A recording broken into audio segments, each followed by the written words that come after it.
Welcome to another exciting edition of Swim Easy Speed video analysis. And tonight what we're going to look at is an athlete that came to me not too long ago, and he was really struggling in the water and was like, I'm putting in a lot of work, but I'm just not getting kind of where I want to be. And so we took a look, and the big issue that we came upon was that his legs were sinking. And this is actually a fairly common occurrence amongst, kind of adult onset swimmers, triathletes, whatever you want to say, however you want to say it. But it's not unusual to see. I see it kind of all the time with triathletes. So, and actually in an upcoming video, I'm going to talk about the top 5 reasons that athletes' legs will sink.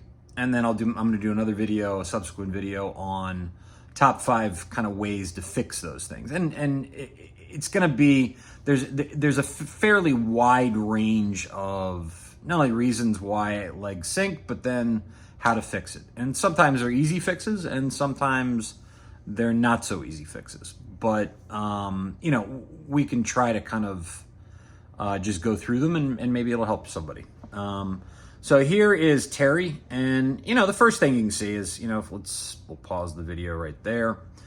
You can see in this video that, there's kind of the angle on the water that he's at, and it makes it tough to really get any distance per stroke, to get any efficiency, when that much of your body is kind of dragging under the water. And so, as a swimmer, what we're trying to do is, and I'm going to do a little kind of stick figure doodle here. So we're just going to say this is kind of this ideal body position in the water. So this is kind of your arm going down, and then we're going to do that little thing and that little thing. And so, what we're looking at here is kind of the ideal body position in the water. You're long and flat. Head position is... kind of the water is maybe at the front part, crown of your head.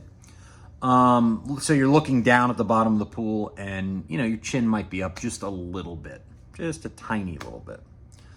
And the reason that we want that, or why that's kind of the ideal position, is a number of reasons. So the first, if we're thinking about swimming and the impact of drag, and in swimming, it's like a lot like cycling. It's all about frontal drag. So if that's kind of, here's a frontal view of, there's my shoulder. If that's kind of the, and then here would be the kind of water line.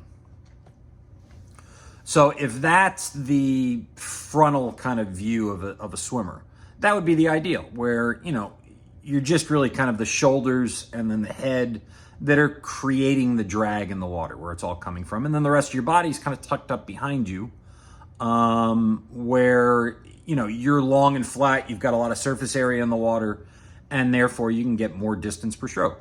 It's just that simple. The other really good part about this is if you are long and flat like that.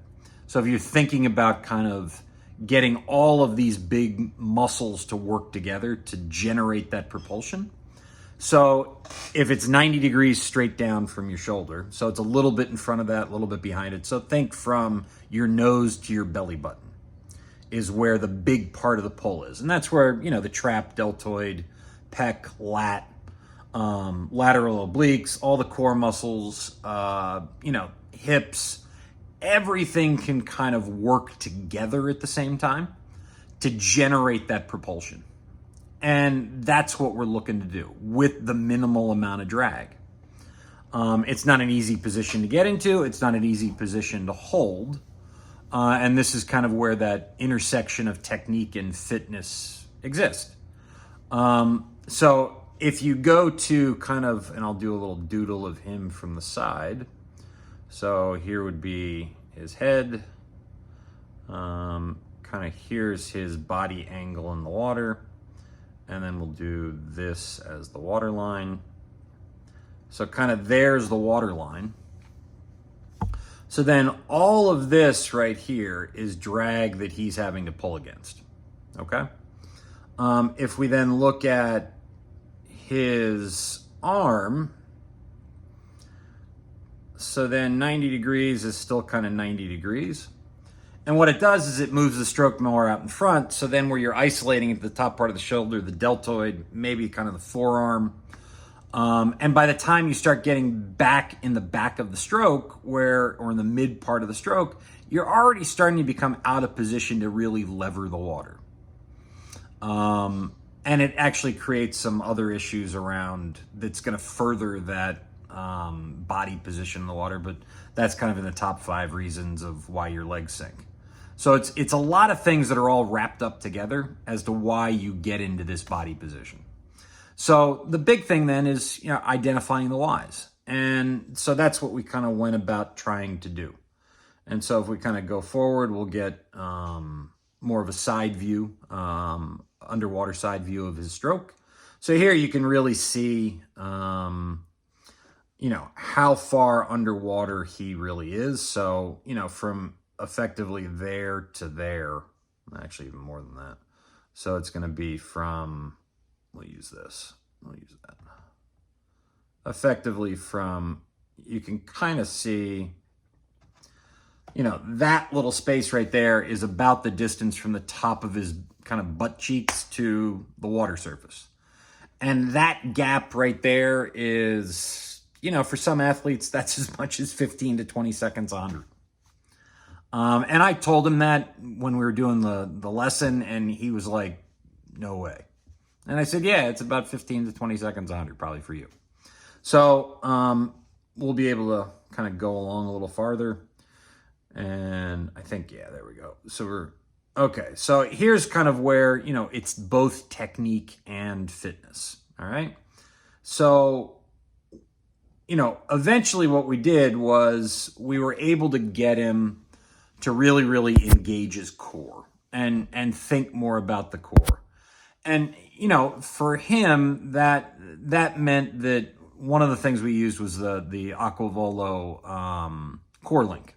And what you do is you have to squeeze your legs together, and that kind of forces your core to engage. And then we put some of the paddles on him that force a little bit of a high elbow catch. It rolls over the stroke, that mid-palm paddle. And so what we were able to do was get him where, and you can see kind of in this video that, his feet are starting to break the surface of the water. You're starting to see kind of the top part of his hips pop out. His head's still a little bit too high, but you can see more of his back there. And, he went literally from 145, 100 when we first started those first videos to 125. And now, here's the part where, and we can see here kind of, let's see, we'll back it up a little bit. Oops. He's pulling on the water a little bit sooner than before. But this is where kind of most people don't want to admit, or in the triathlon community don't want to think about, is that, yeah, we can get people to get faster, okay, by doing some technique tweaks, all right? But it's one thing to do it for 20 seconds where we've, really teased it out of him. We've kind of constrained his stroke where there was really no other choice but to make that movement. And it's another thing to be able to hold that pace then and that position for an hour plus, which is if he's swimming a 2.4 mile swim, that's what he'd need to do. So we started out there at 20 seconds. So it's not just about, having this amazing engine. You've really got to have all of the musculature infrastructure. You've got to have kind of the coordination between muscles as it moves through that kinetic chain, through the stroke, where it's a really kind of seamless handoff, the body position, the technique, the fitness, all together. That only comes from just getting in the water over and over again, swimming hard and fast with good technique. And it's where those two things cannot be separated out from one another. So, yeah, Terry actually went and had a really good race over the weekend, and he was first out of the water in a really hard swim. It was just a little sprint triathlon, but Yeah, he told me one of his best swims in a while. So it was, a big win for Terry. So if anyone has any questions, please let me know. You can do all that stuff down below, like, share, comment. I am happy to answer questions. Yeah, hope to see you at the next video. Thanks again for tuning in.